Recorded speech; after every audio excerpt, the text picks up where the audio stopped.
Today I'm going to show you how to use Power Query in Microsoft Excel. So on the top of your page, you will see data. Click on data, and here you will see the get and transform data. Now, essentially, whatever you choose here will allow you to edit with Power Query. So essentially, however you decide to import your data, Power Query will be where it ends up. So you can go and click on Get Data. You can see that you can get it from File, Database, Azure, and a bunch of other places. Or you could quite simply just launch Power Query Editor.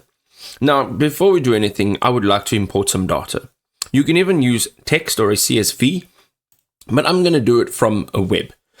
Now, what's nice is if you have a web page that you'd like to grab data from, you can go ahead and paste in the URL right over here and click on OK. So just for example, we're looking at the data from Volkswagen, the motor vehicle company. So what we're going to do on the left is you'll see all of the tables that are available on that web page. Now you can see that there's a lot, and you'll now need to go through and see what it is that you'd like to add in to your spreadsheet. Now you can select multiple, so it'll give you this option here. Now, if you click on it, you'll be able to see the preview on the right-hand side. And this is the table view, but if you want to go to the web reference, you'll actually see exactly where it is. So as you click on it, you'll see exactly what area that is. For now, what we're going to do is we are going to add in just this one single table over here. So we've got this one, we're going to add in this one, and we'll find one more. Once we've done this, we're going to go down here to the bottom and say transform data. Now, this will take some time to transform all of this data, depending on how much there is, into the Power Query editor. Within the editor, you will have all the tools that you need to do batch or bulk operations. So as you can see, on the left, you have your tables. So we've got Volkswagen, table 3 and table 5. And on the right, you will see the properties of that table. So this over here is the name. So you can change this to whatever it is you want. And just underneath the name, you'll see all of the applied steps. So the first step is the source, and the source is when we actually selected where to get it from. The extraction was on the previous page where we actually selected which tables we wanted to extract. And now we've got the change type over here, which would be the next step of the formatting.